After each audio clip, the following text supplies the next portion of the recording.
Vamos então fechando os nossos olhos, colocando a imagem do nosso Mestre Jesus na nossa tela mental, rogando a esse Mestre que nos envolva com as suas energias, com o seu amor, para que possamos renovar as nossas esperanças, para que possamos fortalecer a nossa fé, intensificando também os nossos sentimentos, para que possamos, desta forma, saber que este é o único caminho que nos levará ao reino do Senhor. Aproveitando e não esquecendo de agradecer a oportunidade de mais uma vez estarmos aqui reunidos para esse grande aprendizado, pois somente assim é que possamos conhecer, meditar, sentir e viver as lições do nosso Mestre Jesus. Obrigada, Senhor, por mais essa oportunidade da noite de hoje. Que assim seja. Agora é com vocês. Daqui a pouco eu volto. Olá, Álvaro. Boa noite para você. Tudo Laila bom? Tov, Erev Tov, Laila que bom Tov. estar aqui. Esse nosso trabalho, essas nossas lives que acontecem pelo IGESE, chamadas de Moisés a Kardec, são uma proposta de nós fazermos uma análise dos livros do Primeiro Testamento, chamado Antigo Testamento, para retirar dele as lições de sabedoria que eles possuem. Não é propósito nosso apresentar o Velho Testamento como se ele fosse Espiritismo, mas é perceber a sabedoria que esses textos possuem e oferecer para nós essa capacidade de vermos quantas coisas preciosas nós podemos retirar desses textos considerados tão velhos. E nesse sentido, nós trabalhamos observando uma divisão que foi feita pelos rabinos há muitos e muitos séculos. Eles tomaram os 5 livros de Moisés, chamados em português de Gênese, Êxodo, Levítico, Números e Deuteronômio, esses 5 livros, e cortaram em 54 porções diferentes. A cada pedaço deles, eles chamaram de Parashá, plural, Parashot. Nós estamos, portanto, estudando as Parashot, que são as porções que os rabinos têm, trazendo alguns pontos, não evidentemente não com a profundidade que o judaísmo possui, mas trazendo algumas notas que possam ser interessantes para o nosso estudo espírita. Nós já tivemos a oportunidade de, nesse nosso trabalho, estudarmos 11 Parashot. Nós vamos hoje abrir a 12ª Parashot, que é, na verdade, a última das Parashot que compõe o livro do Gênesis.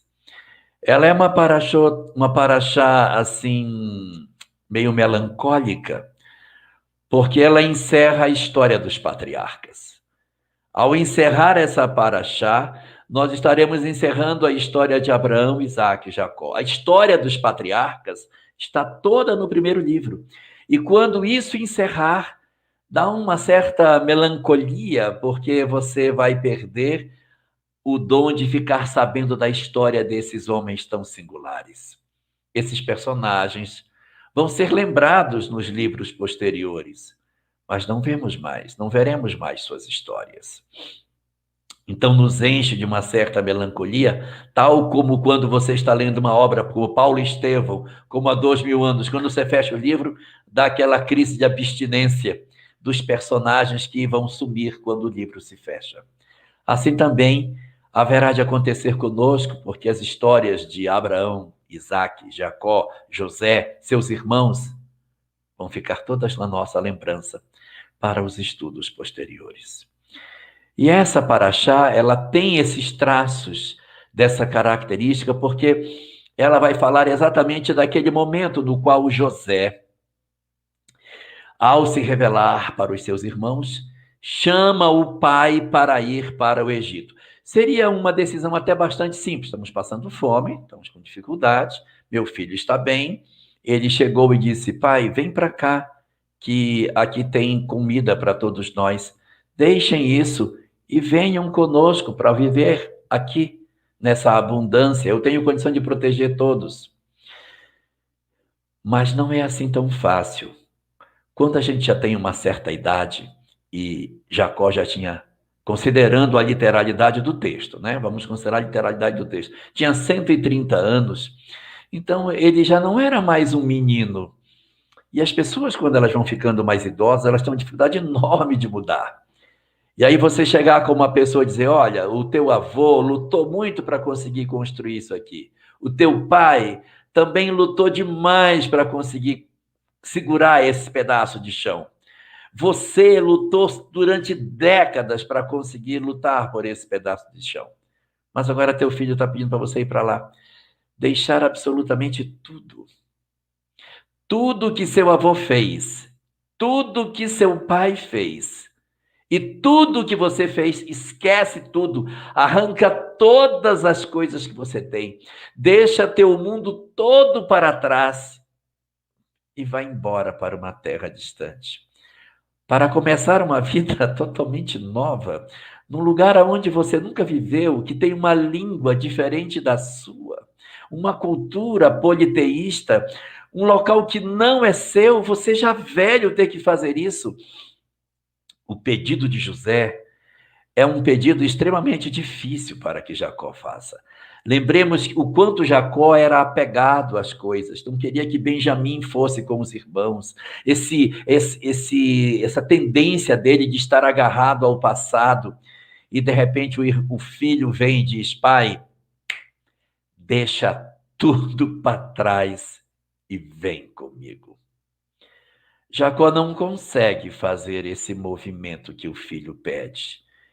Ele não diz: claro, meu filho, vou agora, junta as coisas, vamos embora. Ele não consegue fazer. E isso é muito típico de nós, porque quando a gente está diante de uma decisão desse tipo, a gente tem decisões. E ele, como todo ser humano normal, teve os seus momentos de dúvida. E o texto narra que quando ele percebeu que ele estava numa circunstância de tomar uma decisão extremamente importante, ele não tomou. Ele disse: eu vou primeiro visitar o túmulo de meus antepassados. Eu vou orar no túmulo de meu pai, orar no túmulo de meu avô, oferecer sacrifícios ao Deus de meu pai, ao Deus de meu avô, e aquele mesmo que falava comigo, para que ele me diga, para que eu consiga tomar uma decisão do que eu vou fazer. E ele faz isso. Na idade que ele estava, ele sai do local e vai até Beersheba, aonde estão enterrados seu pai, Isaque, e seu avô, Abraão, e as matriarcas. Abraão e Sara estão enterrados juntos. Isaque e Rebeca, o grande amor de Isaque, também está enterrado junto. Lia, a sua primeira esposa de Jacó, também está enterrada lá. Ele enterrou Lia naquele mesmo local. Só Raquel, que está enterrada fora desse local, está no outro canto, próximo de Belém, Betlehem, e aí ela está lá, e ele vai fazer uma visita a esse túmulo, para fazer uma conexão e tentar tomar uma decisão. Ele vai mudar tudo, com a chance de botar a perder tudo que ele conquistou ao longo eles conquistaram ao longo desse tempo todo, ou ele fica para manter a tradição de seu povo. E aí conta o texto que ele vai até lá. Quando ele chega lá para visitar o local, fazer as oferendas, que ele está ali orando, ele ouve uma voz. A voz fala com ele e diz: Jacó, Jacó. E ele imediatamente diz: eis-me aqui. Claro, não ia deixar uma chance dessa passar. Eis-me aqui. E a voz diz para ele: não temas descer para o Egito. Não temas, porque eu farei de ti uma grande nação. E aí, em cima desta fala que ele recebe, ele toma a decisão. Aí ele volta e disse: o meu Senhor permitiu que eu fosse, então eu vou descer. Aí é quando você vai ver a movimentação dentro da tribo dele para descerem para o Egito. E aí segue-se no texto uma sequência longa de todos os filhos e netos que ele tinha. Fulano, que tinha filhos tais, tais, tais. Aí aqui tinham 14. Fulano, com seus filhos, tinham tantos. E assim vai, em cada um ele vai somando, somando, de todos os filhos, as esposas que ele tinha, né, que ele ainda estava com duas esposas ainda encarnadas, que eram as duas servas, Bília e Zilpa, estavam ainda encarnadas, junto com os seus 11 filhos que estavam com ele, além de José, não é? Então, iriam fechar 12, mas José já estava lá, não precisava vir. Seus 11 filhos, com todos os netos. E eu estava fazendo as contas, Álvaro, contando o número de filhos. Benjamim é o que mais tem 10 filhos, o danado. O mais novo foi o que teve mais menino. E aí ele vai somando, o texto vai somando, somando, somando, dá 70 pessoas. Mas eu estou desconfiado que essas 70 pessoas aí não está contando as meninas, não. São só os homens que eles contam. Porque eu fiz as contas e não apareceram as mulheres nas minhas contas. As esposas dele não apareceram. Apareceram os filhos, os netos, as esposas deles não são contadas, mas isso não é o mais importante. O importante é que ele se arruma e diz: eu vou. E aí acontece uma coisa bem interessante nesse processo. Quando eles estão se organizando para ir, José dá uma orientação para os irmãos. Ele diz o seguinte: olha, nós vamos descer, nós vamos para lá, para o Egito. E quando a gente chegar lá, eu quero pedir uma coisa para vocês. Vocês vão chegar e eu vou levar vocês para conversarem com o faraó. E vocês vão dizer ao faraó que vocês tomam conta de cabras, vocês cuidam de ovelhas, vocês fazem esse tipo de serviço, de cuidar desse tipo de animais. E aí não esqueçam, vocês têm que dizer isso para eles, tá bom? Para quando o faraó perguntar, aí ele vai certamente perguntar: qual é o negócio de vocês? O que é que vocês fazem? Qual é o negócio? Aí, nós tomamos conta de gado, de ovelha, de cabra, de vaca, do que for. É isso que a gente vai fazer. Digam isso, porque os egípcios não gostam desse tipo de atividade. Vocês vão dizer para ele isso, e aí vai ficar mais fácil para mim. Eu quero colocar vocês numa determinada parte do Egito, onde é muito propício para a criação de gado. É um local meio afastado, quase na fronteira, chamado Goshen. Eu quero levar todos nós para que a gente habite essa região, que ela é própria para cultivo de animais, e a gente vai ficar ali durante esse período de refazimento até que a gente depois possa retornar. Mas aí ele pega e leva os irmãos a terem essa crença. Observando uma discussão, não do texto bíblico, mas eu estava lendo umas interpretações de algumas pessoas sobre isso. Eu não sei se você já teve a chance de ver isso também, Álvaro, mas fala-se o seguinte: os hititas, que eram povos que invadiam os egípcios, eles entravam pelo Goshen, então eles foram colocados ali, igual bucha de canhão. Bota esses caras ali, que quando os hititas vierem, os primeiros que eles vão matar vão ser os hebreus. Depois eles vão vir entrar para cá, mas bota esse pessoal assim na fronteira, uma espécie de marquês, para fazer o trabalho de impedimento das invasões. E eles foram realmente lotados desse lugar. Ocorre conforme José havia previsto.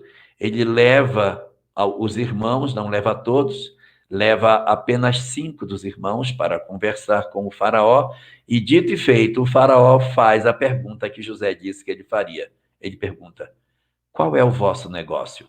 E eles na hora dizem: Senhor, os teus servos são pastores de ovelha, assim como eram os nossos pais. Aí o faraó disse, então tudo bem, então aqui não tem muito pasto para ovelha, então vocês vão ficar naquela região ali do Goshen, que é um local mais típico para isso. E aí ele tem a oportunidade de conversar também com Jacó. Ele leva Jacó, já velho, a vista de Jacó já não está mais uma vista boa, ele já está 130 anos, considerando a literalidade do texto, certamente cheio de catarata, com dificuldade de visão, ele vai para conversar com o faraó, e o faraó observa Jacó e pergunta, e você? Quantos são os dias da tua vida? E isso é muito, muito interessante, essa questão de quantos são os dias da sua vida. Mas antes de falar disso, Álvaro, você quer fazer alguma complementação nesse trecho antes de eu falar sobre os dias dos teus anos? Não, acho que Foucault complementou, né, nossa última live, esse encontro. Vamos entrar em Vairi. Mas eu quero comentar uma coisa ainda desses dias dos teus anos que eu acho muito bonito. Os rabinos dizem que quando você pergunta para alguém, e a gente já teve a chance de conversar sobre isso quando falamos sobre a desencarnação de Abraão, mas aqui também, de novo, se repete a mesma informação. O faraó pergunta, quantos são os dias dos anos de tua vida? Repare, é esquisito, né? Quantos são os dias dos anos de tua vida? Então, os rabinos dizem que essa discussão sobre os anos dos dias é porque não é importante que você conte os seus anos, é importante que você conte os seus dias. Porque você só pode contar um dia na sua vida se naquele dia você fez todo o bem que você poderia fazer. Se, por exemplo, um dia se passa e você deixa com que as oportunidades se percam, então aquele dia é como se você não tivesse vivido, você não fez o bem nele, então ele acaba não podendo ser contado sobre essa questão dos dias. E nessa ótica, portanto, quando os rabinos falam sobre Abraão, dizem que os dias de Abraão foram todos os dias que ele viveu. Porque está dito assim, e Abraão faleceu aos 175 anos. E esses foram os anos e os dias de Abraão. Ou seja, ele viveu todos os dias, ele viveu todos os anos dele. E agora o faraó pergunta, quantos são os dias dos anos da tua vida? Ou seja, quais foram os dias que você efetivamente viveu esses dias e utilizou a janela do tempo para realmente, naquele dia, oferecer algo que você possa dizer, no dia 5 eu fiz isso, no dia 6 eu fiz assim, no dia 15 eu estava fazendo isso. Eu tenho boas ações, como se fosse um bom escoteiro, eu tenho boas ações todos os dias, eu aproveito as minhas oportunidades.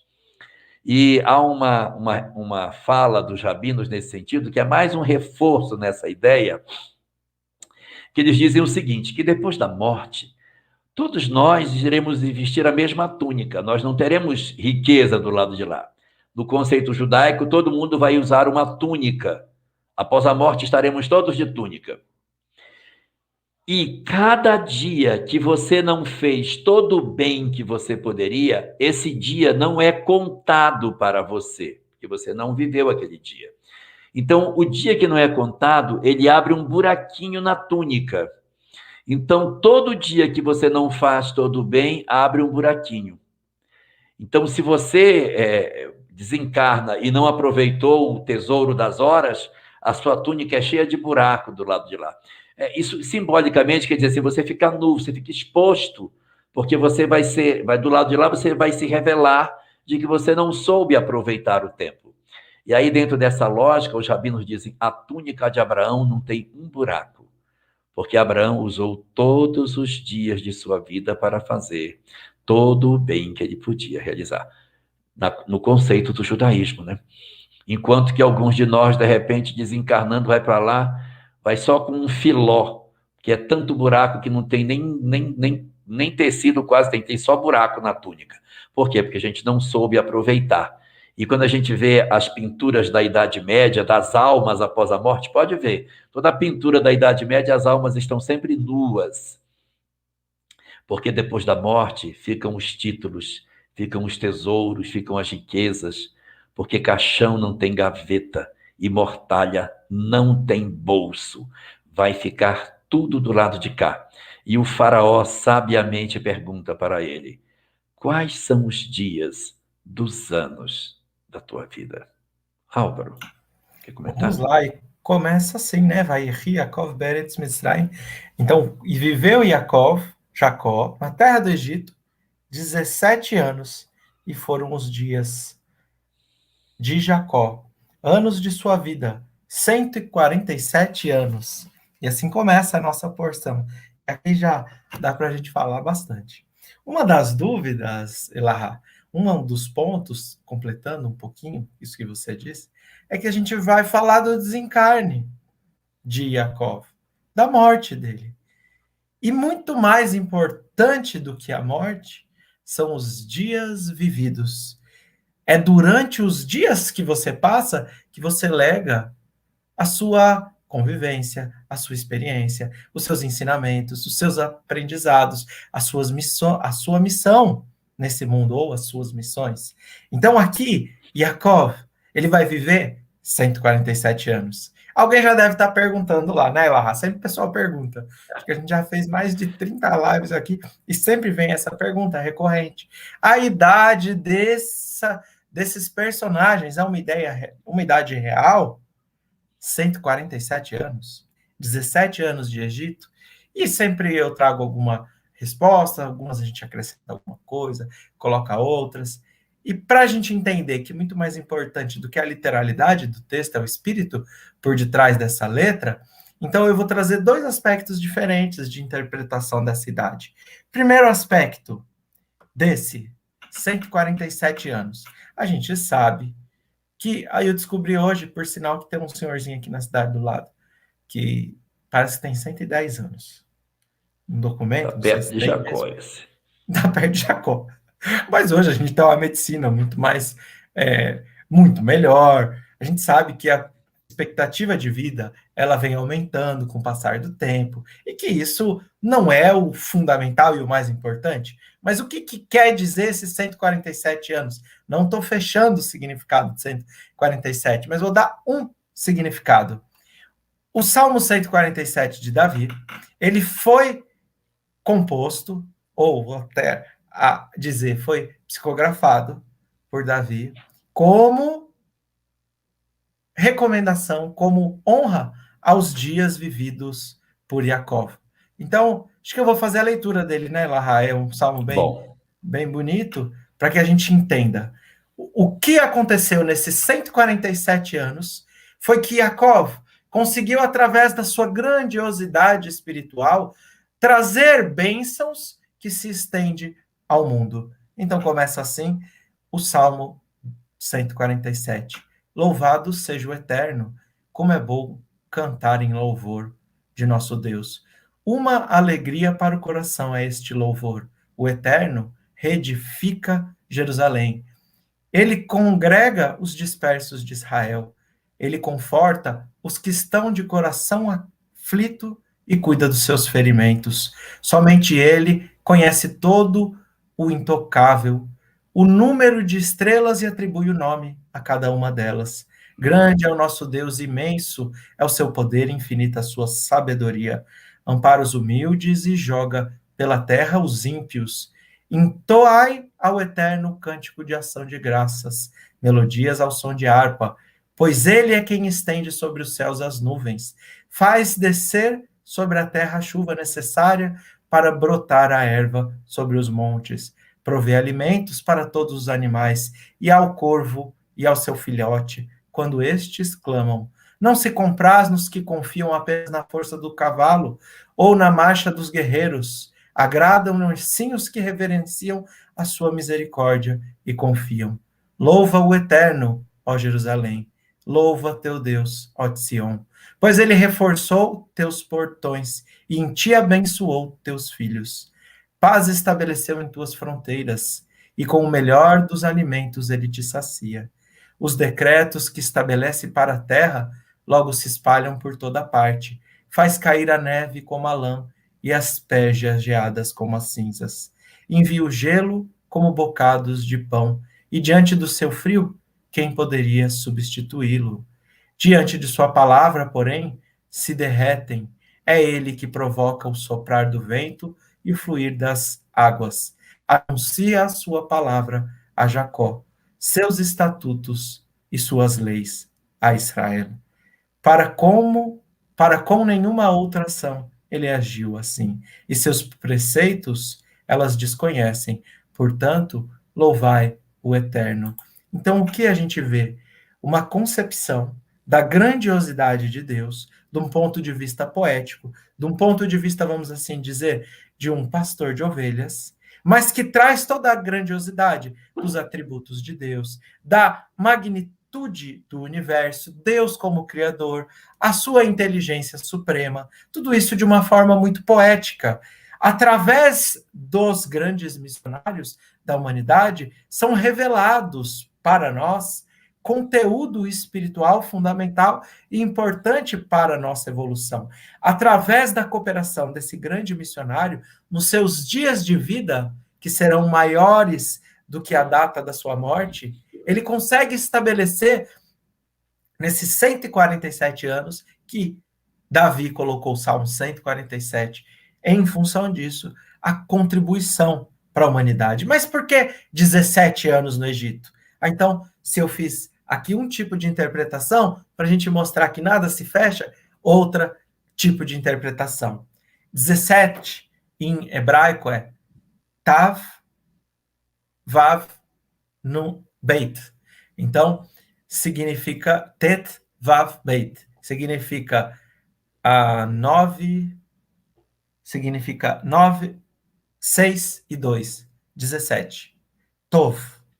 Então, como no hebraico a gente não tem os números, então está escrito Tov. Foram bons os dias no Egito. Então, por que bons?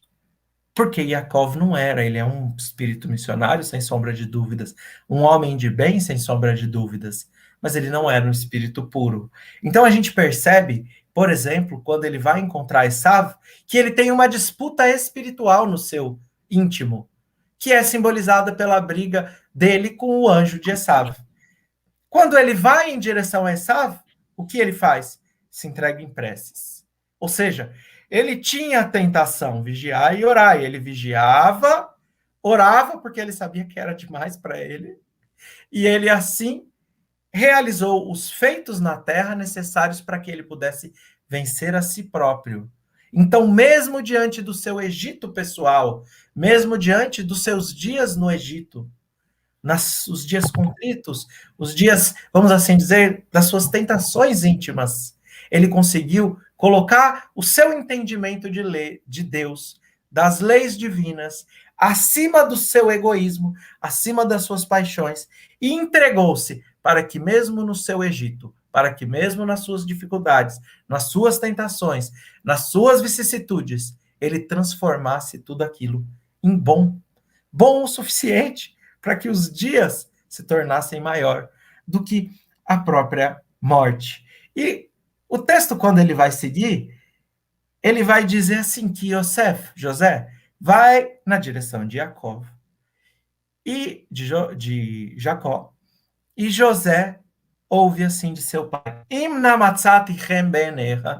essa expressão idiomática, ela é bastante utilizada, como ela falou, que os dias da vida também são bastante utilizados no texto bíblico. Ela também é bastante utilizada. Imnamatzati, e se eu encontrar bondade, misericórdia, generosidade aos seus olhos, ele vai pedir que eu possa ser enterrado lá junto com Abraão, com Isaac, o meu pai, com meu avô. Ele vai pedir isso. Mas vamos entender um pouquinho. Posso continuar, Elahama, um pouquinho? Álvaro. Você quer comentar? Quero só fazer um comentário. Comenta. Quantos filhos ele teve? 12. 12 tribos. Quantas mulheres eram? 4. E mais ele, soma 17. Foi todo mundo, não ficou ninguém. Foram os 12 filhos, as 4 mulheres e mais ele. Sai todo mundo do Egito, da Canaã. Então são 17 anos pela completude de todo mundo que foi para o lado de lá. O 17 representando a inteireza de todos, porque dos 70, na verdade, são esse grupo inteiro que sai na direção do Egito. E isso está, vamos assim dizer, dentro dos, entre aspas, planos divinos. Por quê? Porque a gente se lembra que Abraão, lá, o seu avô, recebeu a profecia, vamos assim dizer, recebeu a palavra dos espíritos superiores, que vem representado pelo nome de Deus, aqui no Antigo Testamento. Ele recebe a informação de que o seu povo seria cativo em terra estrangeira por mais de 400 anos, por 400 anos. Você vê que tudo isso está acontecendo, mas com a providência divina, né, Elahá? Sempre assim, amparando, sempre cuidando, né, de cada mínimo detalhe. A gente acha que a gente está escrevendo tudo como simplesmente a gente quer. A gente está, mas a lei, a providência divina se manifesta no fluido cósmico universal, né? É como a gente vê Paulo de Tarso, Saulo saindo para prender Ananias na crença de que ele estava no comando da coisa, no fundo, ele estava indo para encontrar Ananias para poder fazer a sua mudança. Pode continuar um pouquinho mais aqui? Pode. Dar um ponto nesse comecinho que também eu acho que é legal para todos nós. Quando ele fala assim, olha, se eu encontrar bondade e misericórdia aos seus olhos, aqui, a gente se lembra que no sonho de Yosef, o pai também se prostrava a ele. Ele mostra um grande respeito. E ele, apesar de ser o filho amado, o pai amado, ele demonstra que a posição que Yosef se encontrava era uma posição de respeito. Era uma posição onde, como no sonho, mais uma vez, a gente percebe que está se concretizando. Que o pai está se prostrando diante do filho para fazer um pedido que, sem sombra de dúvidas, não necessitava, né, dessa formalidade, dessas Era só ele mandar. Era só ele mandar. No livro de Eclesiastes, capítulo 8, versículo 8, escrito por Rei Salomão, a gente encontra assim o versículo: nenhum homem tem o poder sobre o último suspiro da vida. Ninguém tem o poder sobre o dia de sua morte. Não há fuga contra essa disputa. E nenhum perverso fugirá a este juízo. Yaakov sabia que ele estava no fim dos seus dias. O que é certo para todos nós é que um dia nós encontraremos a morte. Segundo André Luiz, a morte que o livro de Eclesiastes está dizendo que ninguém pode fugir é o encontro do homem com a sua própria consciência. É o encontro do homem com a sua experiência, com os seus dias vividos, com aquilo que nós escrevemos nas páginas de cada dia. E o que acontece aqui de interessante? Que vai ter um midrash correlacionado a essa passagem, um dos estudos que é trazido nesse contexto da tradição oral judaica, que ele fala que cada um dos patriarcas tiveram a oportunidade de, antes de encontrarem a sua morte, fazer um pedido a Deus, fazer uma proposição a Deus. Só que a diferença de nós é que, simbolicamente, o deles seria atendido. Então, imagina assim, Elahá, o que você é um homem de bem, né? Elahá, eu não vou te perguntar, mas se perguntasse para mim, eu ia falar, eu ia lavar a égua, como diz a expressão, eu ia pedir tanta coisa, saúde, felicidade, pediria coisas, talvez a paz, que não houvesse, pediria muitas coisas para o mundo. Mas o que pode existir de mais sábio do que pedir a Deus que a sua própria lei, que é proveniente de uma inteligência suprema, seja cumprida? Nada pode ser mais sábio do que se apoiar na inteligência divina.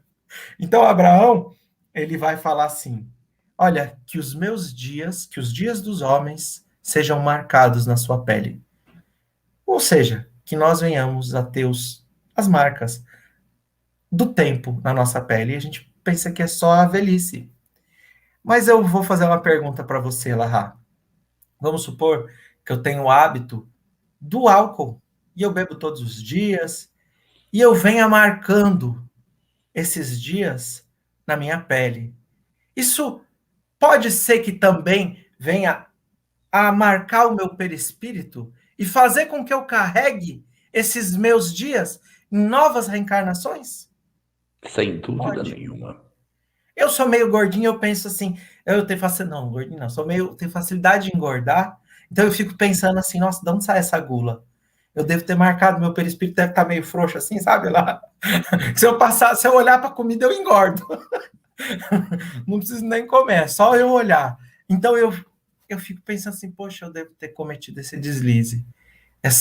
Devo ter transformado essa paixão em um hábito. Isso pode ter marcado meu perispírito. Isso é uma brincadeira, uma forma de dizer. Mas olha o que Abraão está pedindo. Que Que a esses lei de dias causa e efeito se imprima em nós. em nós. E é isso que a gente Até para entende. que você não esqueça. Para que você não esqueça o mal que fez. Tal como Caim, que ficou assinalado para que ele não esquecesse do mal que tinha feito. Teve a marca na testa, né? E é interessante isso, porque a gente poderia ficar nessa discussão o resto da noite, né, Elahá? Mas a gente fala assim, o que Isaac vai pedir? Isaac vai falar o quê? Ele vai pedir a dor do corpo físico. A dor do corpo físico. E aqui a gente depois vai, quando a gente falar de Jacó, a gente vai fazer uma pausa para entender melhor. O que Isaac encontrou no final dos seus dias? Cegueira. A cegueira. E essa cegueira, a gente se lembra, Jacó foi até Isaac, Jacó foi até Isaac, colocou a pele de cabra e ele não via, ele era cego. Por que ele pede para encontrar essa dor? Assim está escrito, que o rigor do julgamento celestial seria muito grande se não houvesse a dor. Se a gente não tivesse a expiação também como propósito desse mundo de provas e expiações. Então, a dor vai funcionar como uma bússola, como diz Leon Denis, como uma potencialidade do espírito para que a gente possa se guiar e atenuar no processo expiatório um pouco desse peso que a gente traz do passado, que Abraão disse, fica registrado no nosso corpo, no nosso perispírito. E assim a gente tem a necessidade de transformar isso. E o que vai pedir Jacó? São dois pedidos convergentes, né? Um, que a lei de causa e efeito se imprima em nós, outro, que a dor fique em nós para que a gente descubra o que está fazendo de errado. E Jacó? A doença. Pô, mas peraí. O Elahá falou até, acho que você comentou, né, que ele já estava também cego. E ele vai pedir a doença. O texto vai escrever que Jacó não estava apenas cego, mas que ele estava doente. Elahá, meu pai é oftalmologista, tá? Eu liguei ontem para ele à noite, ele estava já deitado. Falei, mãe, preciso falar com o pai. Aí ele acabou de deitar, foi só rapidinho assim. para que eu possa tirar uma dúvida. Aí falei, pai, a catarata é uma doença? Ele falou, não, é um processo de envelhecimento. O cristalino, ele opaco. vai ficando opaco, então ele não é uma doença. Então, olha só, porque eu parei nisso daqui, eu falei, peraí, Isaac perdeu dor e ele ficou cego. Jacó está pedindo doença. E por que a doença? Ele também ficou cego, mas ele pediu mais. Porque a gente encontra Esquial, o rei, ele em dado momento da sua história, ele fica muito doente. E esse processo da doença faz com que ele vá de encontro a Deus, com que ele pare de, vamos assim dizer, se distrair com tudo que se passa no mundo, para que ele possa olhar para o seu íntimo e na sua relação com Deus. Porque a gente sabendo que vai ter um encontro com a nossa consciência, com a morte, a gente passa a refletir. Então, Ezequias, ele tem os seus dias prolongados na vida em função do processo de chuva em função do processo de arrependimento. Para a gente entender isso, vou trazer uma historinha de Chico, que eu já contei, acho que com você, Larra, mas eu vou contar mais umas 50 mil vezes. O que seriam das velhas histórias se não fossem os recém-nascidos, né, Larra, os jovens? É verdade. Então, Jerônimo Mendonça, certa feita, foi lá para Uberaba visitar o Chico. Jerônimo Mendonça, ele tinha artrite reumatoide, era cego dos 2 olhos, tetraplégico, foi um grande trabalhador espírita. Fundou 2 centros espíritas, tinha uma creche, fez palestras, vou dizer assim, por todo o Brasil, mas não por todos os estados, mas pelo Paraná, Minas, São Paulo, por muitos lugares do Brasil. Sendo tetraplégico, cego, e ele tinha ainda que usar um saco de areia com quase, acho que 50 quilos, para aliviar a dor que ele tinha no peito. Então, ele chega no Chico, Chico pergunta, tudo bem, Jerônimo? Ele, tudo bem, Chico. Tudo bem, Jerônimo? Tudo bem, Chico. Tudo bem, Jerônimo? Não tá nada bem. Olha, eu tô viajando com meu médico, porque eu posso morrer a qualquer instante, e ele tá comigo para dar um atestado de óbito, para eu poder retornar para casa. Minha vida tá por um fio, Chico. E o Chico fala assim para ele, mas que bom, meu filho, que a sua vida tá por um fio. Que existem fios de algodão e fios de aço. E o que engrossa os fios da vida é o trabalho no bem. E ele percebe que ele não podia se vitimizar, apesar de ser tetraplégico do espírito, do corpo, ele não era tetraplégico do espírito. Apesar de ser cego fisicamente, ele não era cego de espírito. E ele deixou um legado para nós espíritas, para a humanidade como um todo. E a gente percebe, no final dessa história, Jerônimo indo embora, ele fala assim, muita paz, Chico. Chico fala para ele, risco Z, muita paz, meu filho, muito trabalho no bem. Então, é mais ou menos isso que vai pedir Yakov.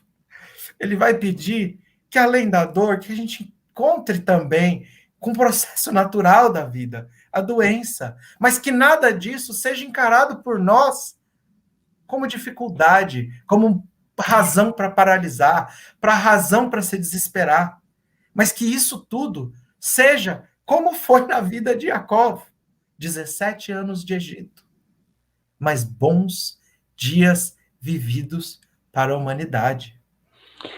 Não é lindo isso, Elaine? Porque você vê assim, eu posso olhar por uma ótica e dizer, velho, doente, desterrado, sem a companhia do amor de sua vida. Passou os anos de sua velhice num local estranho, distante do lugar onde ele sempre viveu, sem o seu amor, numa cultura completamente diferente. Então, e cheio de doença. Eu poderia olhar por esse lado e dizer, nossa, que vida infeliz. Mas eu posso ver pelo outro lado. Ele reencontrou o filho amado. Quando ele encontra José, ele se joga no pescoço do filho e ele chora demoradamente e diz, agora eu já posso morrer. Porque o que eu mais queria nessa vida era poder te ver, meu filho. E agora eu já te vi. Mas ele ainda vai ter 17 anos depois disso, que ele poderia... Puf! Você quer ir embora, papai? Está na hora. Venha. Mas ele ainda tem 17 anos do Egito, para usufruir da companhia do filho, para poder ver os filhos todos juntos, para ver os netos crescerem. Então, pela ótica que você enxerga a vida, você pode ver uma coisa ou ver a outra. E pela conexão que Jacó possuía com Deus, ele possuía, portanto, a capacidade de ter esse conforto espiritual. Porque quando ele sai para visitar o túmulo de seus pais e ele sente toda aquela emoção, a gente não pode considerar que apenas foi dito uma palavra para ele. Essa palavra, ela é dita carregada de uma energia muito grande. Quando a gente pensa Saulo de Tarso em Damasco, vendo Jesus, diz assim, Saulo, Saulo, por que me persegues? Aí ele mudou. Não é isso, não foi a fala que mudou. É a energia daquele treco que não tem como definir. O impacto espiritual de uma presença diante de uma entidade da envergadura do Cristo. Então, é esse lastro espiritual que a gente tem e que faz com que você consiga fazer o que faz. Dizem que a Madre Teresa de Calcutá, quando tinha 12 anos, 12, eu disse 12, ela teve uma visão. Maria aparecia para Teresa e disse para ela: Teresa, cuida dos pobres. Ela viu isso. Esta visão de 2, 3 segundos foi o combustível de Teresa para a vida inteira. Então, existem determinadas experiências espirituais pessoalíssimas que são capazes de motivar uma pessoa por uma vida inteira, se ela souber absorver essas energias. Então, se nós efetivamente conseguirmos fazer esse processo de conexão e sentir o espiritual, os nossos dias, 17 dias de doença, distância, dificuldade, longe, eles não têm o mesmo peso, porque nós estamos com uma conexão espiritual que nos ajuda a passar melhor. Mas se ao contrário, eu não tenho essa conexão, essa ligação com o espiritual, tudo me pesa. Tudo é amargor e a vida se torna um fardo sobre as nossas costas. É por isso que é tão importante essa conexão com o divino, para que a gente consiga superar de maneira mais fácil os naturais problemas que todos nós possuímos e que a gente precisa ter serenidade para atravessar, senão a gente enlouquece diante da multidão das provas que a vida nos oferece. Elahá, o que ele pede? Para ser enterrado lá em Namarata Marpelá, lá em Hebron. O que você acha da gente mostrar umas fotos de como é Hebron? Vamos mostrar. Onde é que ele pediu para ser... A gente tem que... Cadê as fotos? Para passar. Olha aí.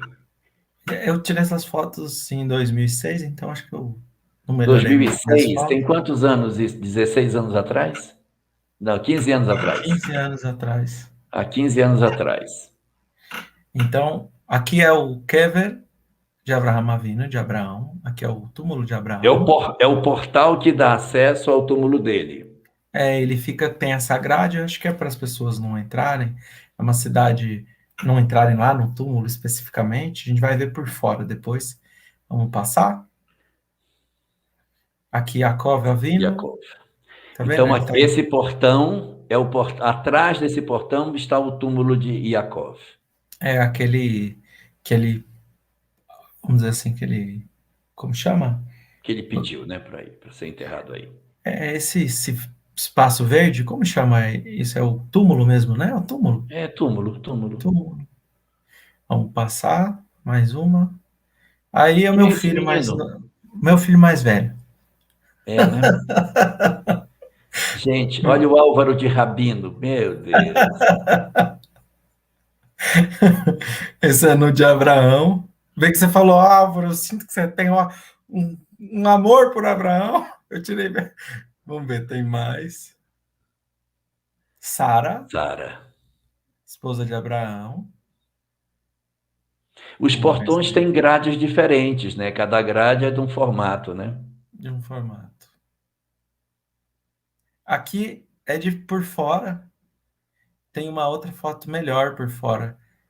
Essa aí dá para ver. É aí dentro. Foi construída uma mesquita. Claro que na época não tinha essa construção, né? Estamos falando aí de 3.000 e tantos anos. Não tinha essa mesquita. E ela foi construída ali porque Abraão também é o pai de Ismael. Sim. Né? Ele é muito importante para o islamismo. Muito importante. Então, aí você vai ter, nessas circunstâncias, um momento no qual Yaakov, conversando com seu filho, pede algo que ele poderia impor. Quando eu morrer, eu quero que você me leve para que eu seja sepultado junto com os meus antepassados. Não quero morrer no Egito, não quero ficar aqui.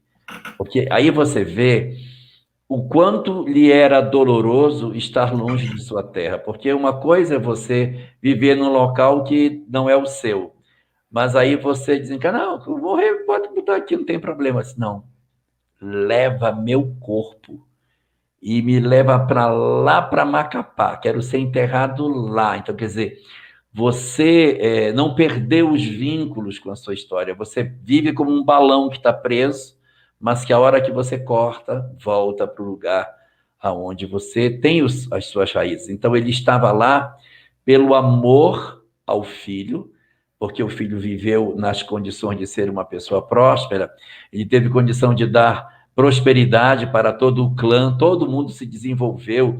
Ali fala no texto que eles cresceram, prosperaram, tiveram filhos e as suas criações também se multiplicaram e eles se tornaram um grupo numeroso no tempo que eles ficaram ali. E Jacó, portanto, em prol daquela visão dos filhos e dos filhos de seus filhos, renuncia ao próprio desejo dele, que era não estar ali. Mas ele deixa velado que a vontade dele era não estar, porque ele diz: eu quero voltar para lá. Quando eu morrer. É interessante, né? Que ele passa pelo Egito, mas ele não se torna parte do Egito. Esse Egito não é terra física, a gente está querendo dizer, é o espiritual.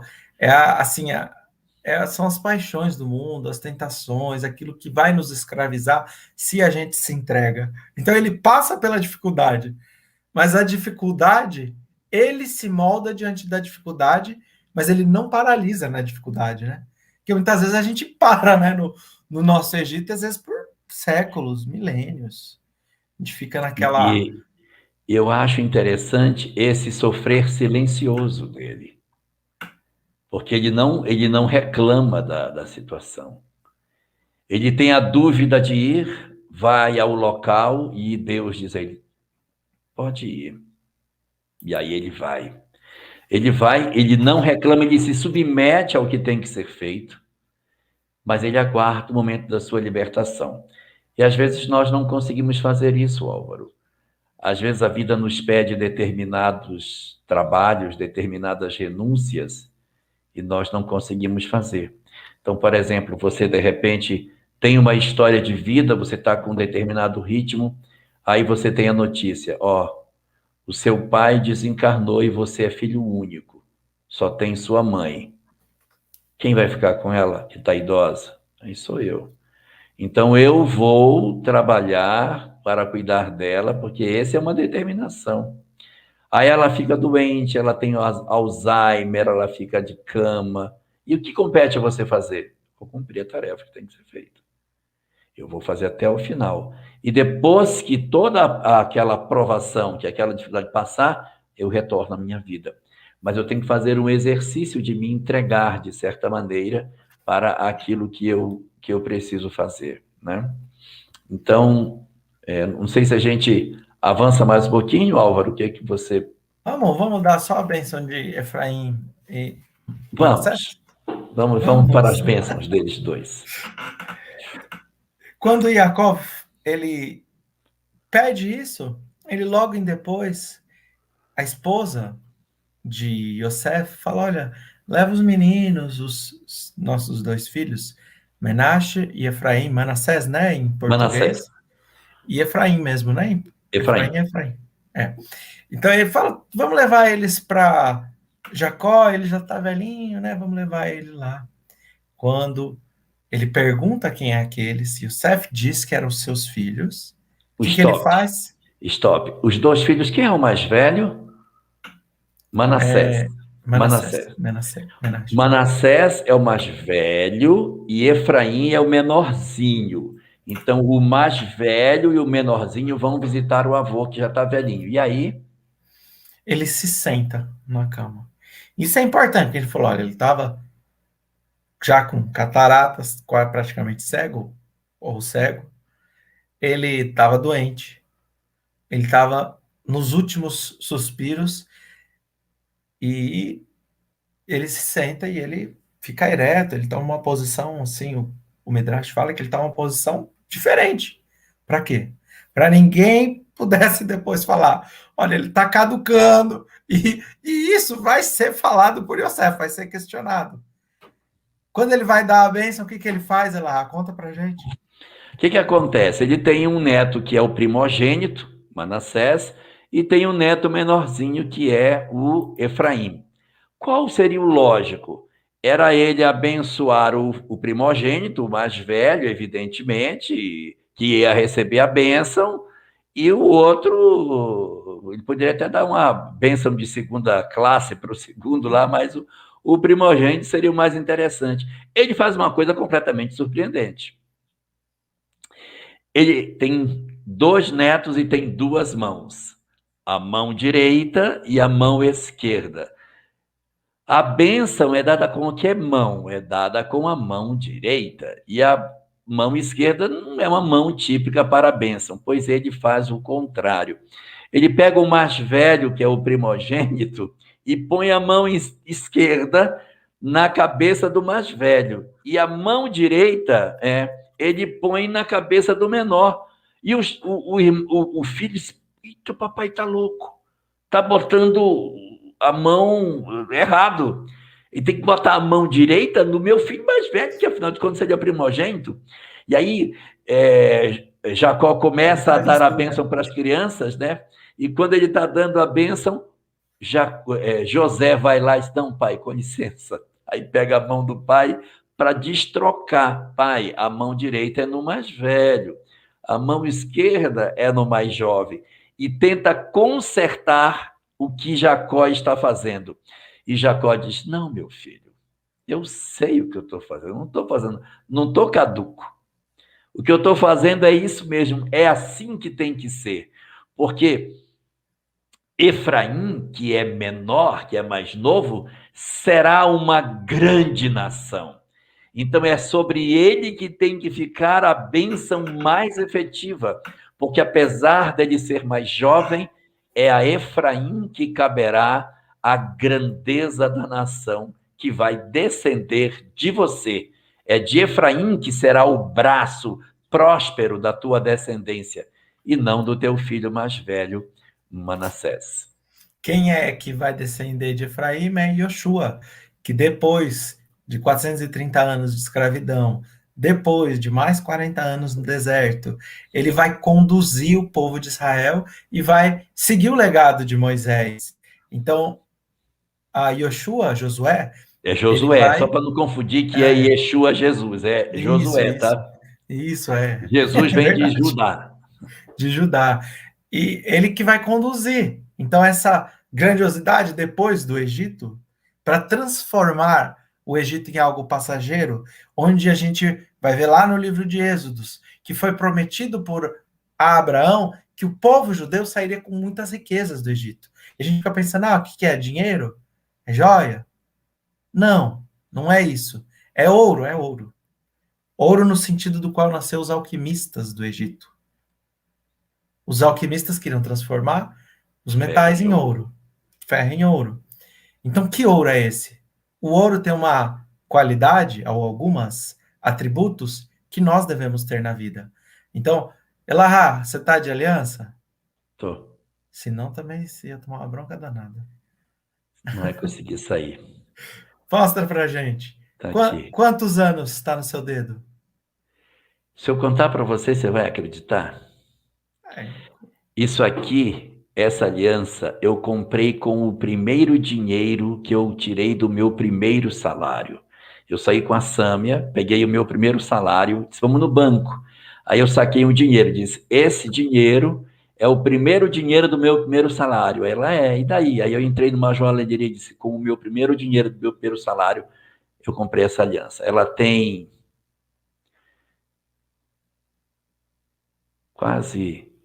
tem 37 anos.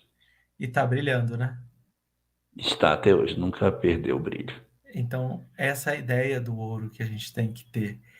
É nunca perder a luz ou perder aquilo que reluz no ouro. Nunca perder os valores que a gente carrega no espírito.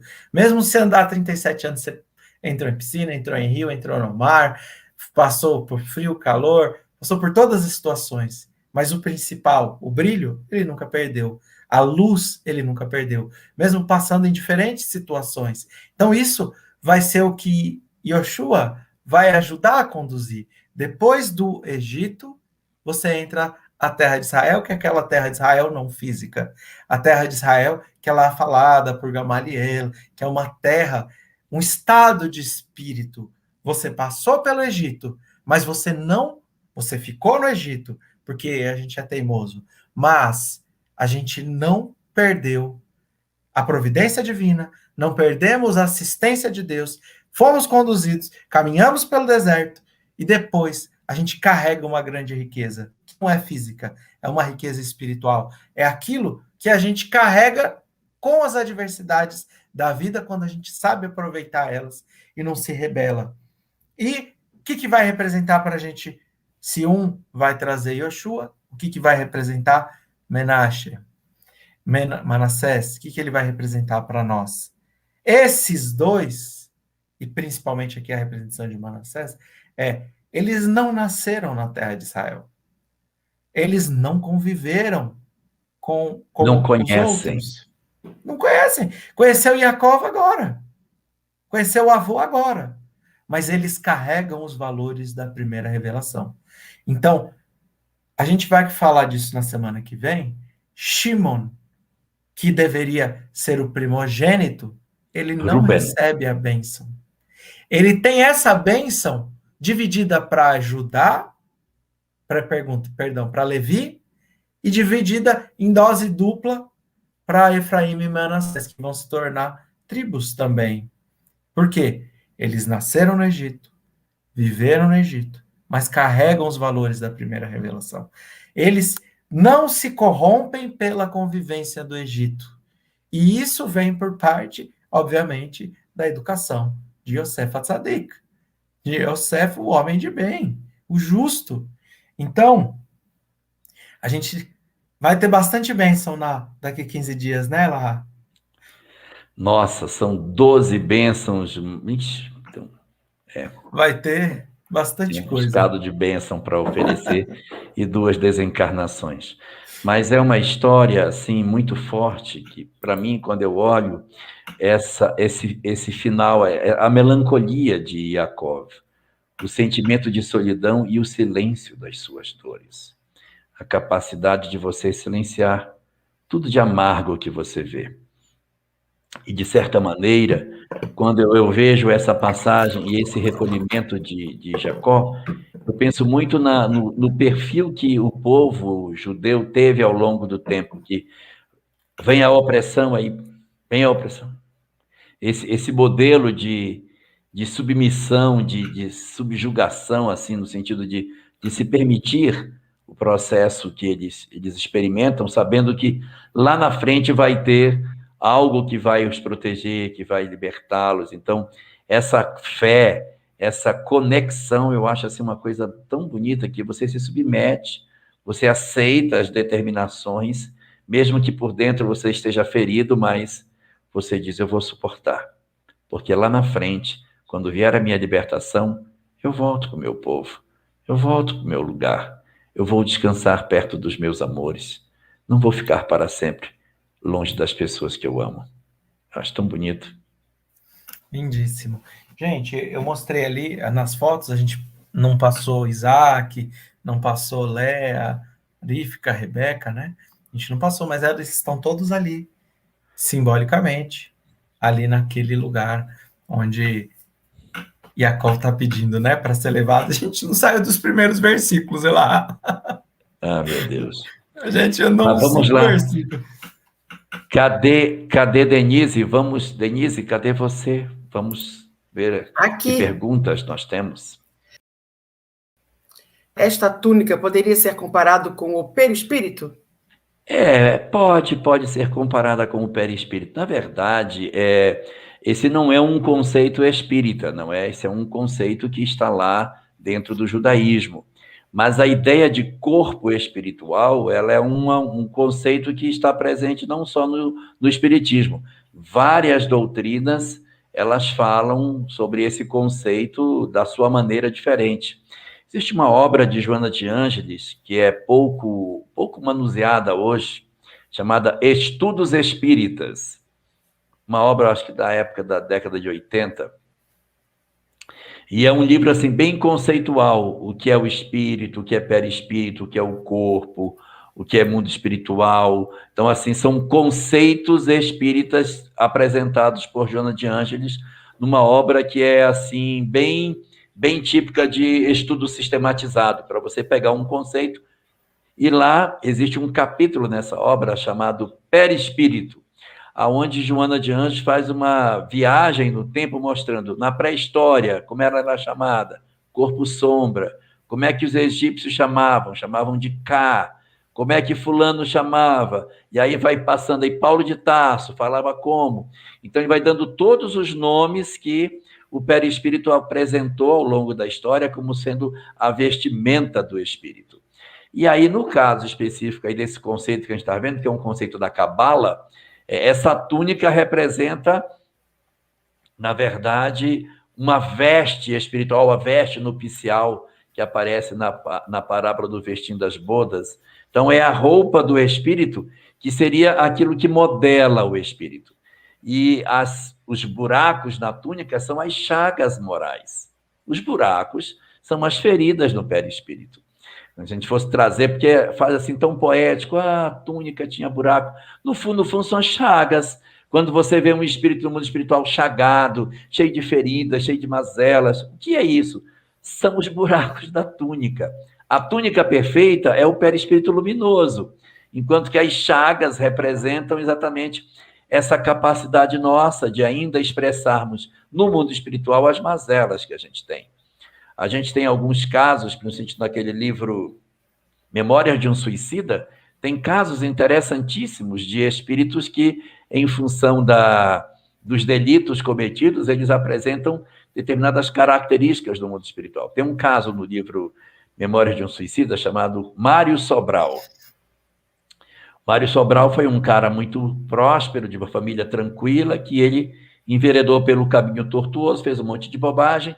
No final da existência, ele estrangula a sua amante e depois que ele vê que ela está morta, ele se mata. Aí ele vai para o mundo espiritual com essa dupla circunstância, assassino e suicida. E aí lá ele toma consciência do que ele fez e tal, e aí depois começa a sentir uma dormência nas mãos. As mãos que ele matou, elas ficam como que dormentes.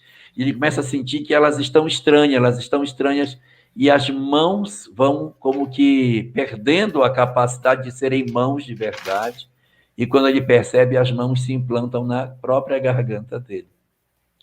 Não foi Deus que fez isso. Ele, num processo de culpa, transfere as mãos para a garganta. E ele faz um processo reencarnatório doloroso, e vou dar um spoiler do livro, a mulher que ele matou vai ser a irmã mais velha adotiva que vai cuidar dele com muito amor. A mulher que ele matou é quem vai cuidar dele. Ele vai ser todo deformado, mas mentalmente saudável. E é uma história muito bonita, porque você vai ver que houve assassinato, mas não houve ódio. Ela cuida dele. A assassinada é que cuida dele com desvelo. Então, as marcas do perispírito, elas são, na verdade, os buracos da túnica de Abraão, sim. A próxima pergunta é da Graça. José não teve esposas e filhos? Teve. Teve uma esposa, né? Potífera, né? Potífera, né? Potífera. É o nome da esposa dele. Não era a judia, né? Ele casa com uma egípcia. E tem 2 filhos, que é Manassés e Efraim. E tem mais uma aqui. Vão se tornar tribos de Israel na partilha da terra. José não ganha nenhum pedaço, mas cada filho ganha um pedacinho. É uma coisa que é uma singularidade na hora da divisão da terra. Os descendentes de Jacó são também os escravos hebreus libertados por Moisés? Exatamente isso. São eles que vão para o Egito. Olha o spoiler para as próximas lives. São esses 70 que vão para o Egito, vão se multiplicar, e depois de 400 anos, exatamente esses é que Moisés vai libertar. É exatamente isso aí. São esses que vão ser libertos depois. O fato de José ter comprado todas as terras do Egito e feito o povo escravo, seria a relação com a sua descendência ter se tornado escrava depois de sua morte, pela lei do retorno, como revelou Abraão? Esse é um ponto da história que a gente não comentou. Mas depois que os hebreus já tinham ido para o Egito, continua tendo fome, porque eram 7 anos. Aí eles passam fome, aí eles, nós não estamos com fome, nos ajude. Mas então me dá o teu dinheiro para eu te dar comida. Aí os egípcios deram o dinheiro e José, como governante do Egito, passou comida para eles. No ano seguinte eles vieram e disseram, nós não temos mais dinheiro, mas a gente está com fome, nos dá comida. Disse, então você vai me dar seus animais. Tem animal? Tenho. Então me dê seus animais que eu dou comida. Aí os caras deram os animais e ele deu comida. No ano seguinte, os caras voltaram e disseram, a gente não tem mais dinheiro, não tem mais animal, e a gente está com fome. Ele disse, mas vocês têm as terras? Tem, então passa as terras que eu te dou comida. E aí, assim ele procedeu. Só que tem um detalhe, ele não ficou com as terras, ele deu todas para o faraó. Então, assim, não é uma coisa de assim, ele pegou para si e depois o povo pagou com a escravidão. Ele pegou as terras e o Senhor ficou com as terras. Quando foi no ano seguinte que o pessoal chegou e disse, olha, eu não tenho mais dinheiro, eu não tenho mais animal, eu não tenho mais terra, mas estou com fome, o que você pode fazer? Se eu vou te dar semente, você vai plantar e 20% do que você produzir, você dá para o faraó. Fechado. Eu estou com fome, eu faço qualquer negócio. Então, só 20% é suficiente. Aí ele fez isso. Aí todo o povo do Egito ficou sem terras. Tudo ficou na mão do faraó. Ficou um regime totalitário. Ou seja, o faraó ficou dono de tudo. O povo ficou sujeito ao faraó, oferecendo riquezas para ele. Aí o Egito prosperou ainda mais. Então, ele realmente fez isso. Isso está lá colocado no texto. Não sei se exatamente isso justificou a escravidão de todos os seus descendentes, mas se a gente considerar que ele não tirou proveito pessoal, ele não tirou proveito, porque ele passou tudo para o faraó, não é? Ele fez isso sem, evidentemente, envolver uma riqueza pessoal. Quer falar, Álvaro, sobre isso? Ele, como você colocou, ele coloca, você vê até, eles são donos da terra e eles cobram 20%. E o texto não mostra que o povo todo se torna egípcio. Ele aceita os rebanhos, ele faz o faraó, ele cumpre o papel de administrador, enriquece o Egito mesmo na crise, em função da inteligência dele ter salvado os grãos, guardado os grãos, mas o texto não mostra que os egípcios se tornam escravos do faraó. Diante de um rei, todo mundo trata como servo, é tratado como servo, eu sou seu servo, como a gente vê o próprio faraó, o próprio José, o próprio Jacó falando com o faraó, quando eles falam, eu sou seu servo, mas nesse sentido de que acho que na monarquia, né, até a nossa própria vida estaria à frente, acima, não é exatamente uma monarquia, mas acima da liberdade, né, acima da liberdade individual, mas eles não se tornam.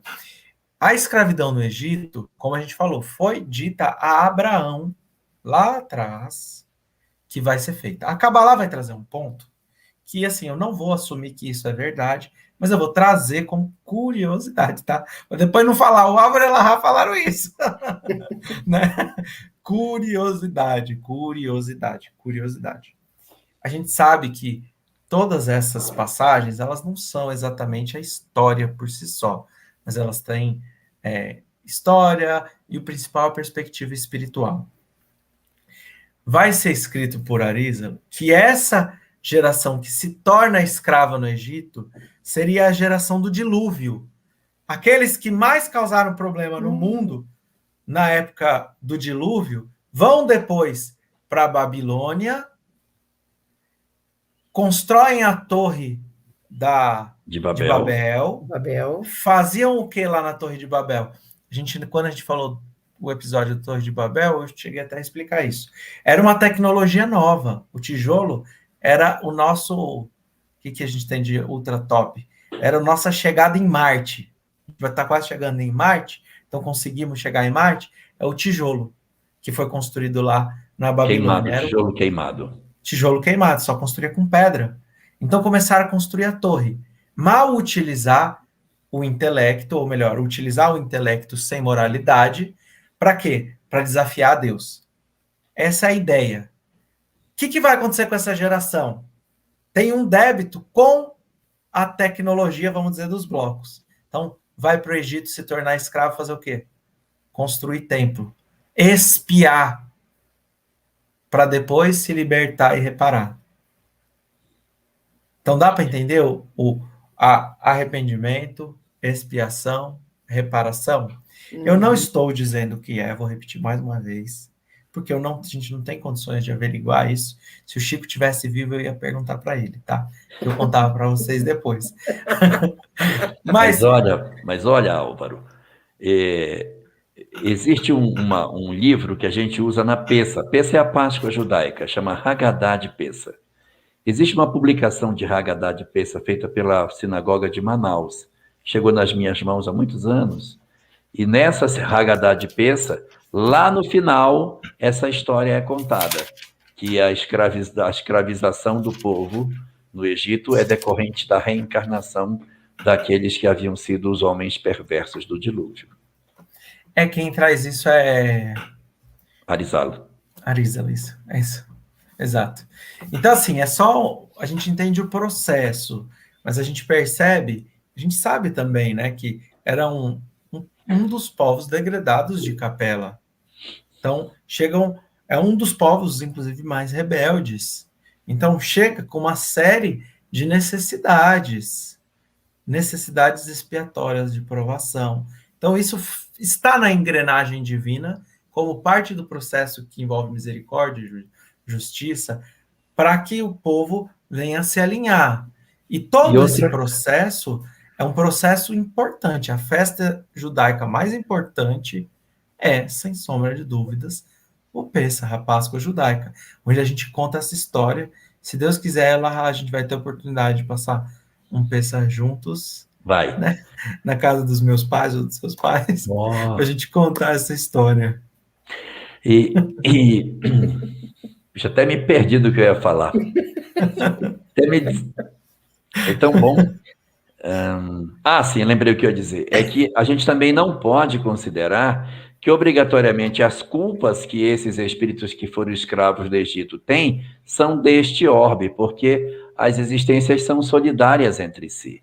De repente, as razões por esse processo de escravização não foram na Terra.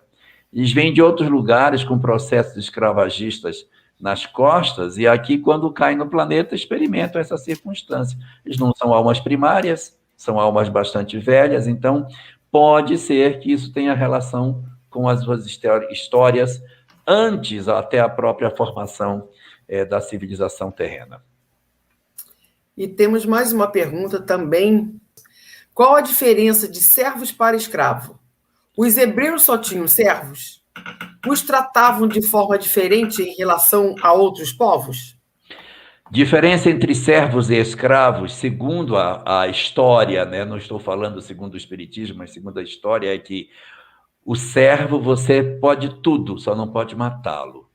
E o escravo você tem poder de vida e morte sobre ele. E aí, quando na Idade Média houve uma evolução, você vê que na Idade Média ninguém fala mais escravo, para o servo da gleba, os servos. Então tinha os senhores e os servos. O servo você podia bater, você podia maltratar, mas não podia matar. Se o senhor matasse seu servo, ele teria uma punição. Não seria morto, não seria nada, mas ele tinha uma punição. E o dono do escravo não tem punição nenhuma. A mercadoria dele, ele faz o que ele quiser com a mercadoria. E no hebraico, gente, o hebraico é uma língua muito arcaica, muito antiga.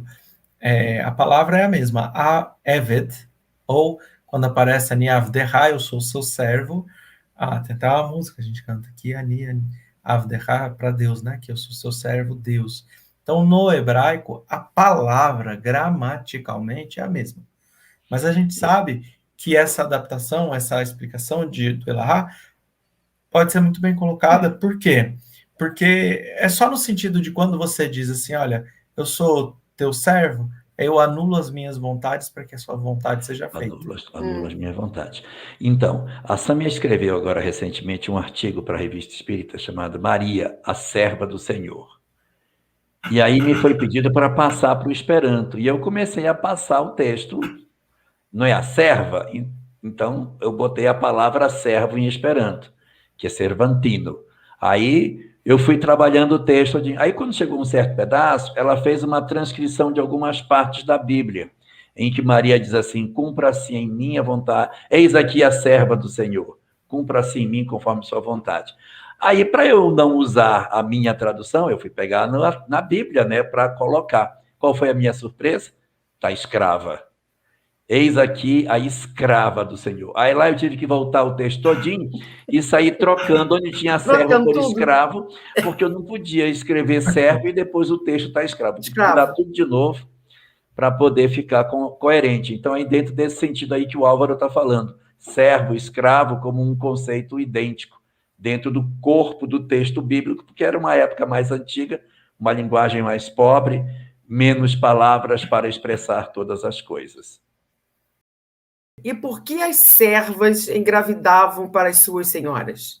Podemos traçar um paralelo com o conceito de adoção ou era simplesmente um ato de obediência à vontade dos senhores? Pela lei da antiguidade, por exemplo, vamos supor, vamos colocar como os servos, os escravos, tinham até menos direitos, às vezes, que os próprios animais. Então, vamos supor, eu tenho uma cabrita. A cabrita engravidou. Ficou prenha. Nasceu 2 cabritinhas. De quem é a cabrita? As 2 cabritinhas. É minha ou é da cabrita? É do dono. Então, o servo chama o senhor de Baal, de dono. Quando nascem os filhos de um servo, de uma serva, a propriedade é de quem? É dela? Os filhos são dela? Os filhos são do patrão, do Baal, do dono. Então, pela lei judaica, o filho que nasceu de Bilá, por exemplo, da serva Bilá, ou Silpa, quem quer que seja, são filhos de quem? De Jacó. Então, tem pela lei judaica, é isso, tá, gente? Tentei explicar mais ou menos, mas não sei se deu para entender. Tem que entender o sentido da época em que essas coisas também aconteciam, né? Que hoje não cabe essa ideia. Quando teremos a grata surpresa de ouvir você ler esse artigo de Maria em Esperanto? Não, esse artigo vai ser encaminhado junto com o artigo dela para ser publicado na Revista Espírita.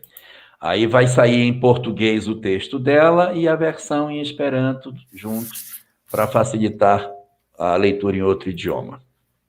Tem uma última perguntinha. Qual o significado de dizer a bênção de Efraim, de Jacó, a Efraim e Manassé? Tá aqui.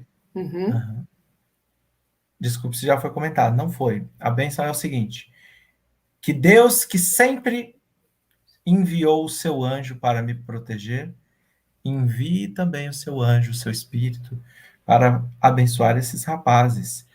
Que eles sempre mereçam serem chamados de filhos de Abraham, Isaac e Jacó. Que diante de um... Fortíssimo, né?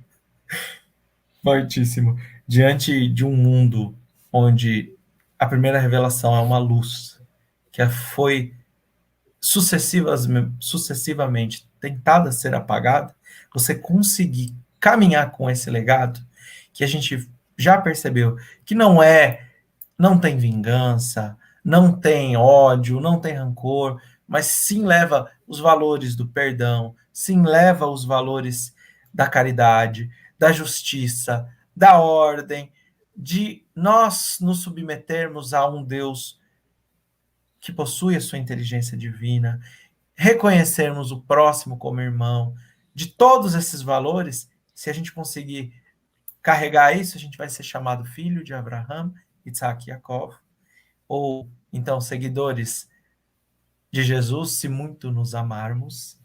E ele diz depois, e assim como o peixe se multiplica nas águas, possam os filhos de Yosef se tornarem fortes e multiplicarem na terra.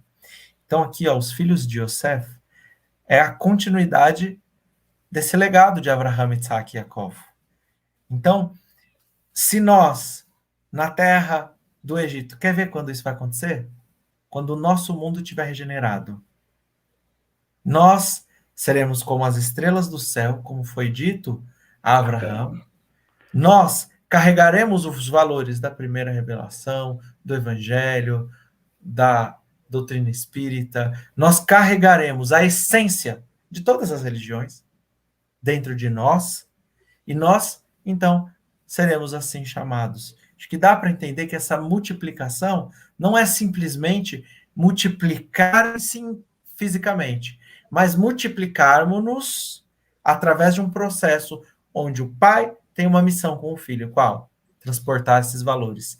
Inserir os valores morais dentro da família, dentro da educação, para que os filhos sejam continuidade de uma corrente. Se a principal preocupação dos pais forem trazer não só intelecto, mas também moralidade, nós encontramos um mundo onde a gente entende um pouco mais de qual é o processo da família, de como nós legamos. A ideia do Seder de Pessah, gente, não é a cerimônia, não é pela cerimônia, não é que eu e o Elahá a gente precisa de viver a cerimônia, né, Elahá? Acho que você muitos anos fica sem participar e eu também fico hoje em dia. Mas é que nesse Seder de Pessah, uma das ideias é que os pais contam toda a história do povo judeu. Quando a gente conta a história, os filhos participam perguntando. E vai perguntando. E aquilo, dentro desse espaço, a gente não fala assim, porque nossos antepassados foram escravos na terra do Egito. Nós falamos assim, porque nós fomos escravos. Nós aprendemos. Nós levamos esses valores. Então, se multiplicar como peixes, não é só multiplicar como povo. É o grãozinho da mostarda. Queria fazer uma... Mas se torna grandão. Pequenininho Queria fazer uma em quantidade, aí. Grandão em valores. Nossa, que lindo isso. Claro. Quando Deus fala com Abraão, diz assim, a tua descendência será numerosa como as estrelas do céu. Quando Deus fala com Jacó, diz, a tua descendência será numerosa como as areias da praia. E quando ele fala com os filhos de José, ele diz, vocês sejam numerosos como os peixes na terra. Existe uma coisa que minha mãe dizia muito quando eu era garoto. Ela dizia, há mais olhos no mar do que pelos na terra.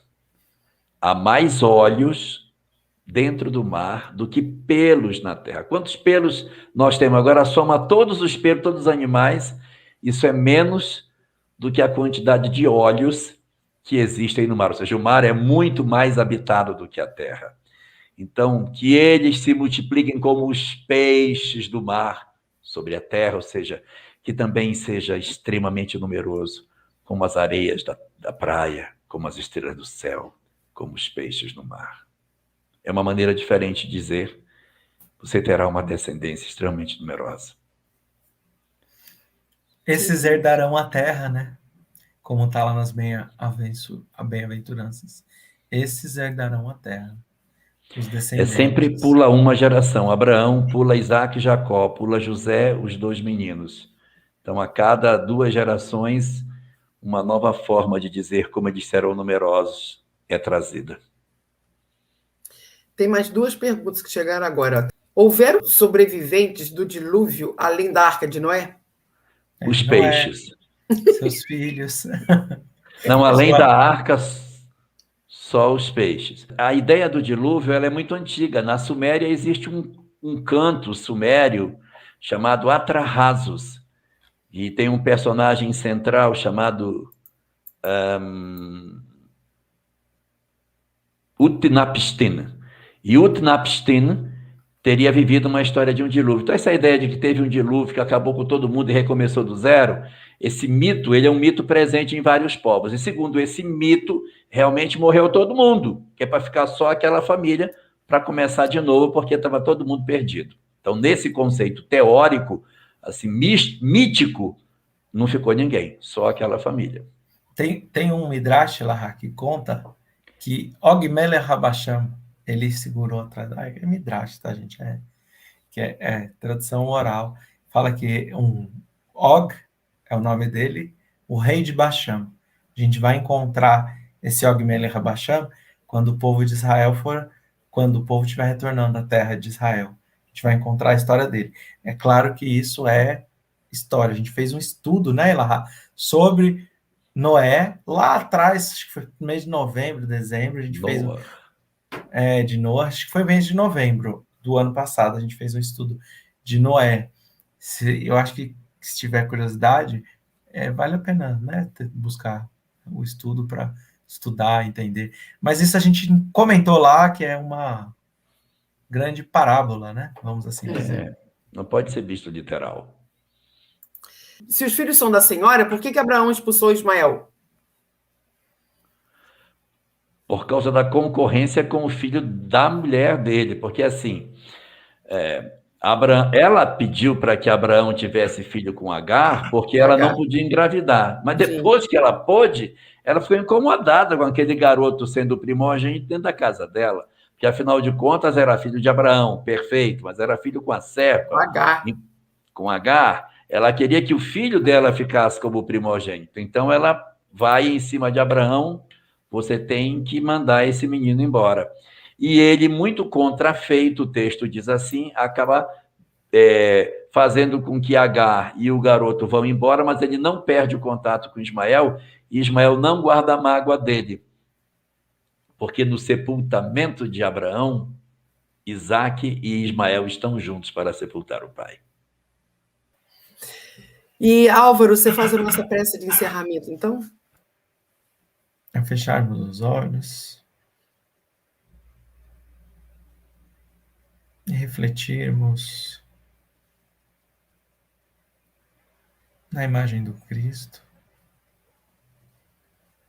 nosso governador planetário, que desde o princípio, na forma de luz, manifestou-se na criação para que, lenta e progressivamente, pudéssemos cada um de nós enxergarmos um pouco mais das leis divinas, do amor, de nosso irmão mais velho, sob o cuidado especial de que fosse grafado na terra, na caminhada destes grandes missionários, que nos inspiram diante de tantas dificuldades íntimas, tantas tormentas pela convivência com o próximo e com o egoísmo de cada um de nós, nos inspiram a sermos um pouco mais dedicados, benevolentes, indulgentes, para que possamos aprender do perdão de Yosef para com seus irmãos, a perdoarmos-nos uns aos outros, e para que possamos aprender um pouco mais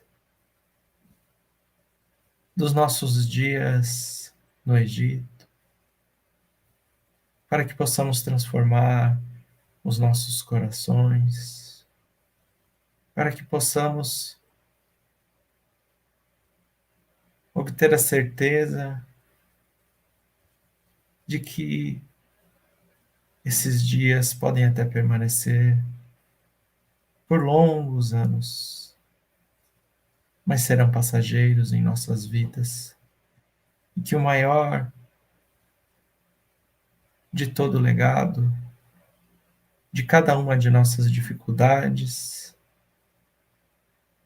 será sem sombra de dúvidas o aprendizado e a transformação. Que possamos aprender de todos os mártires que sacrificaram o seu egoísmo em prol de florescer a fraternidade em nossos corações, os esquecidos, os missionários de nossa lembrança. Que possamos aprender de cada um deles, inspirarmos-nos para nos dias de hoje sermos também pequenos contribuidores da luz nessa esfera, pequenos contribuintes ao espalharmos os valores do cristianismo redivivo, ao nos transformarmos nos colaboradores, nos auxiliares, nos tarefeiros da obra da regeneração. Que os dias de luz, que o amanhecer dessa nova era possa florescer e nascer em nossos corações, espalhando por onde quer que passemos a esperança, a certeza de que a vida é eterna, de que os valores do Cristo devem caminhar vivos em nossos exemplos. Muita paz a todos e uma boa noite. Que assim seja.